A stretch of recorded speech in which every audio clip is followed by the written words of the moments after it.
Hello and welcome to this Dawn Busters Take Challenge. We have two 40% alcohol silver rums. This is Bocador. Bocador white label, introduced in 1971.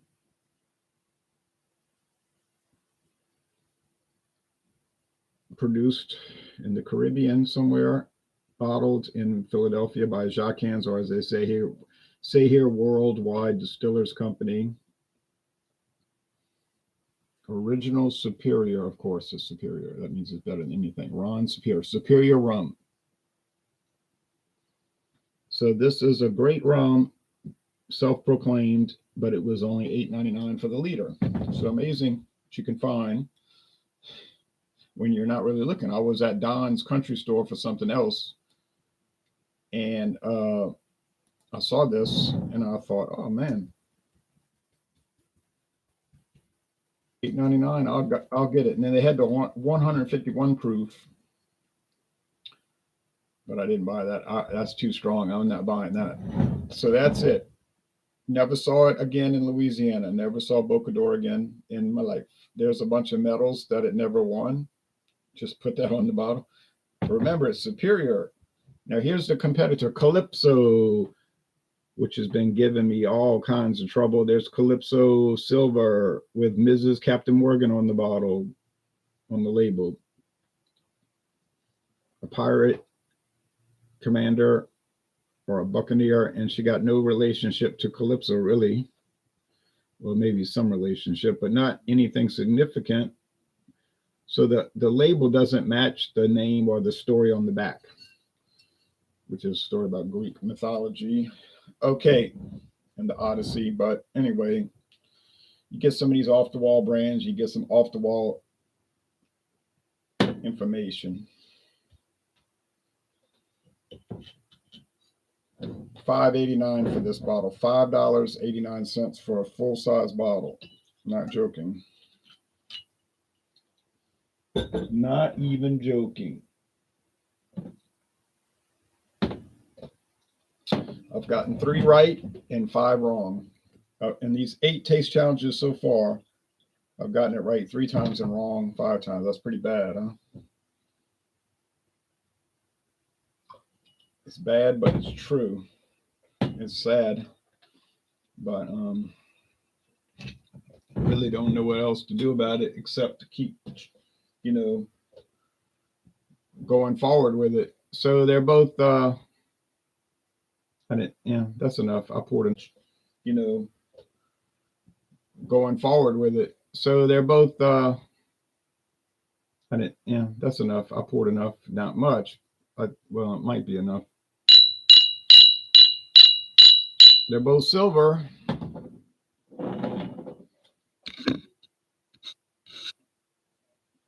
And they're clear. Now you notice I didn't put a date of introduction for the Calypso. I never could find out. Couldn't find out when it was introduced. How old, has it been around 10 years, 20 years, 30 years, 40 years, 50 years, 60 years? We don't know. You might know. If you got some good information, let me know. But don't do like some people telling me, oh, I know, believe me. And I'm like, well, how do you know? I got a friend in the industry. That's not a source, okay? It's not a reliable source telling me I got a friend in the industry. I need something substantial. Bocador, I know it was 1971 because the U.S. Trademark Office said that the trademark for Bocador was first used in 1971, and I know it's from Philadelphia, Pennsylvania. Well, it's bottled in Philadelphia, Pennsylvania. It's from the West Indies, but we don't know where. It could be a blend from different islands. It just says where the tropical winds blow. Yeah. So that's that. It's got like gold, pink, and white. It's a strange color scheme. Gold, pink with white. Gold and white with pink trim. It's an unusual design. Now this one's kind of white also, but it's like a map. It's a map of Europe. Another thing that doesn't make any sense. Well, the Odyssey was off the coast of Europe, right? the Greek islands. But I mean, the whole thing is they're showing a Caribbean captain, lady captain, and it's a map of Europe, and you know the whole thing is crazy. You have to ask Sazerac about that label.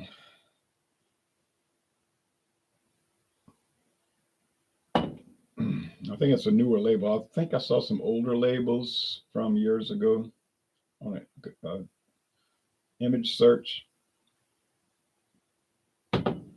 Sweet light molasses here, and a lot more sugarcane stalk there. Now I'm thinking the Calypso is the sweet because I remember Calypso being sweet after I got it wrong 5 times. But you know, like a sweeter because of that rum with natural flavors, which I think is vanilla and something else. But like I kept saying in previous videos, this could have natural flavors too, and they just don't disclose it because you're allowed to put flavoring in rum or coloring. In this case, there wouldn't be any coloring; it's clear flavoring, and you don't have to even disclose it on the label. You may, if you like to. Sazerac does, or you can not. But I'm not saying this doesn't have it. I'm not saying it does or does not have flavoring. It does or does. I don't know. Okay, taste cheers.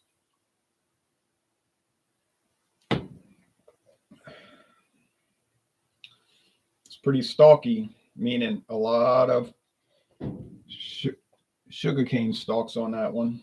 Woo, grassy. Oh man, these white rums, these clear rums, these silver rums could be very grassy, not gassy. There's no carbonation whatsoever, of course. Grassy, like grass, sugarcane grass. It's a little peculiar, but that is what they taste like. And if you ever tasted raw sugarcane, which I have, it does have that much sweeter than you can stand. It's much stronger and sweet and burning and grassy. Not really too pleasant, which is why people don't eat those.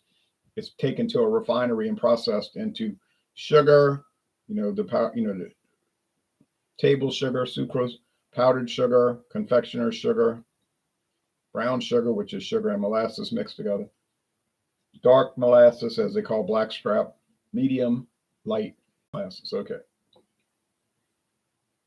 And apparently sugar juice, just the sugar, the cane juice is distilled, fermented, then distilled into vodka. I got a bottle of sugarcane vodka, which is similar to this. It's got the very similar flavor, although these are rums and that's vodka.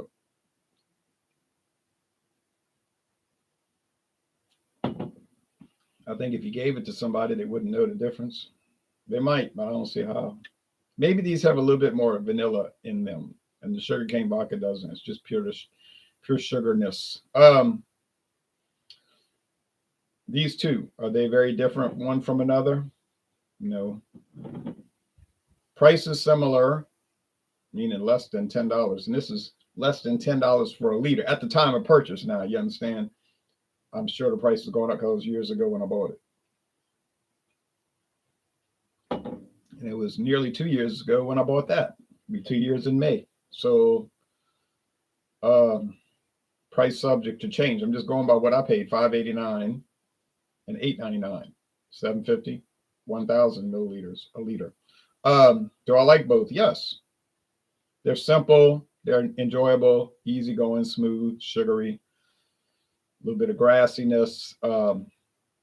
Now, them talking about it's superior, superior, that means the top rum, the best. You never see an ad for it. It's almost unknown, but that doesn't mean that it's bad. Now, I'm not going to sit up here and say just because something doesn't get advertising attention is from a small family-owned company, which Jaquins is a small family-owned company. I think most of their money comes from the eggnog that they make. Some hair by my nose. Pennsylvania Dutch eggnog, I bet you that's a big hunk of their income every year. Might be most of it. They also make some alias eggnogs under other brands, like it's called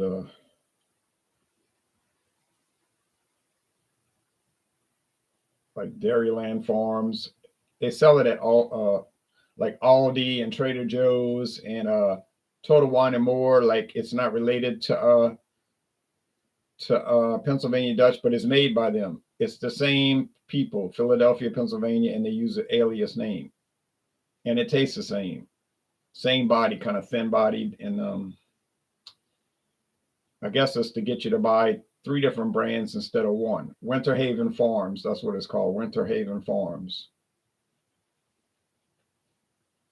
Now there was one from New England called New England, Old New England eggnog, which I liked. Mm-hmm. My favorite though, I think, is Evan Williams because it's thick. Now some people may not like it. It's like gelatin. It's thick, a lot of egg in it, like they went overboard with the egg white. But I think it's good because when I put it at the bottom of the coffee cup, it holds together. It's like separated from the coffee, and the coffee slowly drips into it, and then you get the big bit of eggnog at the end, where I found the Pennsylvania Dutch just blended in too easily. But they're all fine. I mean, they're all fine. Now these rums, they're fine. They're fine. Now, what's the best inexpensive rum? I couldn't tell you that. I could tell you that all the ones I have, except for Ron Rio, which is some aberration there, and a Caliber, which is an aberration also. Although I think it's a good aberration, but it's still not standard. They're all good. They're good. I mean, just try them. Do like I did. Just go through the brands, try them. You're not paying a lot. I mean, Bacardi, I paid what, $13.99. You can still find it on sale for that occasionally. I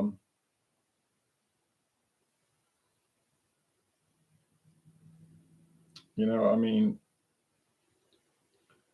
I have not bought any expensive white rum. I paid $18.99 for the handle of Captain Morgan, but it's a handle, a big glass jug. It's like literally got a handle on the back, and I think, or is it the squeeze? I think that it has the handle. But no, you know what I paid? It was $14.99 because what the deal was, it was $19.99, $19.99 for Captain Morgan white rum. But there was a coupon. I don't see these anymore. Everything's online now. But there was a tear off, and it was a rebate, a mail-in rebate. And but they probably still do that because they're hoping you forget to mail it in. But it was $19.99, and I mailed in the $5 rebate, and I got my check, and so it ended up being $14.99 plus tax, which has been a great deal on it. It's really delicious, but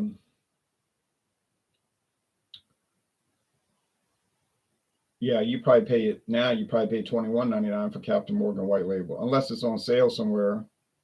But those rebates, I always mail them in. I don't forget. I come home as soon as I get home, fill out the thing, highlight the receipt like they tell you to do. Highlight it, mail it in. Always goes to Del Rio, Texas, which is a big coupon emporium. And then in about, it says 4 to 6 weeks, allow 4 to 6 weeks, but usually it's about 3 weeks. 3.5 weeks, I get the rebate, a little check. Then you got to go to the bank and cash the check. But I mean, if you fastidious about that, and you'll get your money back. And there's an expiration on when you can send it in. Now, a lot of people are going to buy it on that rebate, but they're going to forget. They're going to set it down on the counter, or I'm going to get to this later, and then they forget. Like a lot of people have subscriptions to online services and they forget about it. Just pay them bill every month. Never use it. Oh, let me tell you, these are so close.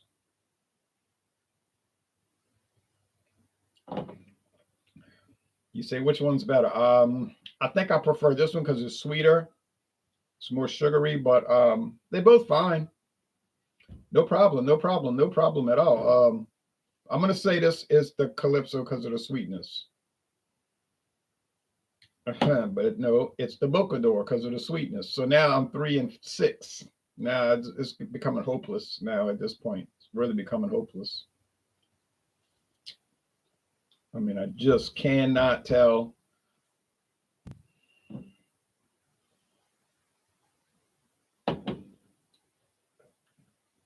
All right. Pretty strong sugar stalk, sugar cane stalk. I'm gonna try to keep that as a mental note, strong sugar cane stalk. But then the other times I did it, it seems sweeter, but I don't know. 3 wins, 6 losses. 9 challenges. I don't know, but maybe I'll at by next week I'll knock 3 wins in there and be 6-6. I don't know. I'll find out. It's got me aggravated.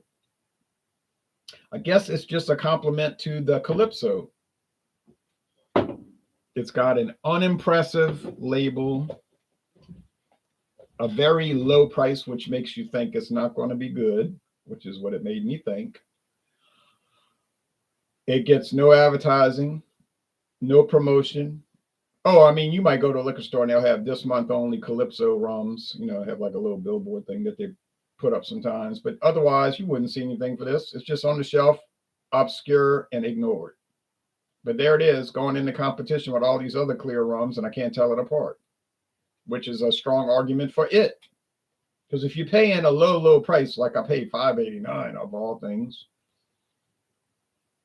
and then you can't tell it from the obviously better products, or well, what you would think would be better products, what I should say, then you win, right? I mean, you win. You're paying less and you're getting no worse. I'm not saying it's better. No, I didn't say that. Don't get me wrong. I never said Calypso was better than the other ones here. But I can't say it's worse. No way. Can't tell it apart. Ain't no way it's worse. So if I was looking to buy white rum, clear rum, silver rum, however you express that, there's different names for it. And I would perhaps be looking to buy that, I guess. I don't drink rum. I only drink it when I do taste challenges. And that's honest. I'm telling you the truth. I actually never drink liquor unless I'm doing a taste challenge. You say, well, that's very weird. You buy all these brands, you do a solo review, or sometimes if your friend David's around or you're at his house, you do a duo. True. And then you do taste challenges, but beyond that, you never drink liquor. Like literally, you never drink liquor. That's literally the truth. If I did, I would tell you. If I did drink it on the side, I would say, yeah, sometimes I come home and I have a glass of this, something, a little serving of it. But I don't. I mean, I'm just telling you the facts. I don't. So I don't think I'm a liquor drinker in that sense of it. Now, the counter argument is you would say, yeah, but you do taste challenges like 365 days a year on average. And you don't waste it. You are actually drinking it. That's true. So that's the way in which it's consumed as a challenge or a review, but not as just something to drink. Now, beer, I will drink it just to drink it. Come home from work and drink. Yesterday, I got home from work and I drank Milwaukee's Best Light. After that, I drank the Founders Mortal Bloom, which I enjoyed much less than the Milwaukee's Best Light, I might add. I mean, it was pretty gloomy. The bloom gave me gloom. That'll tell you what I feel about it when you watch the solo review. But I didn't make a video for them yesterday. Didn't make a challenge. I just drank them. And then at the end of the evening, before I went and watched the softball game, I did a taste challenge with the Calypso versus previous rum, and got it wrong, and I was aggravated. But that's it. So now tomorrow, Wednesday, I probably will do one. I sure hope I get it right and go to 4 and 6, and then later in the week I could do 5 and then 6 by the end of the week. 6 and 6. I would be happy with 6 and 6, considering how in play this product is. It's so in play, meaning it's just competitive across the board. It's kind of like a baseball team, and you say, well, this year they're going to finish in last place. Maybe they'll be second to last, and they're probably going to have a losing record, lose more than they win. The team's got very poor talent. The coaching is questionable. Then they go out there and they make the playoffs as a wild card, not as a champion of a division, but they make the playoffs and they go into playoffs deeper than you would think. And you say, I can't believe it. This team, they knocked my team out the playoffs. This team is unbelievable. And that happens, right? So And that's how this product is. It's like that team that you thought was going to be so bad, and then it just kept winning. Kind of like the 2003 Florida Marlins, right? 2003 Florida Marlins fired their manager in the middle of the season. Were doing terrible. I mean, horrible, and they started winning and they won the World Series. So I'm not saying this is to that extreme, no, but it's doing okay. All right, Drewski Brewski says, Ronald, the riot. Cheers, man. Cheers to you, Brewski. Drewski Brewski. And so that's it. Yes, the elusive Calypso, confounding the world of rum. Thanks, everybody, and have a nice day.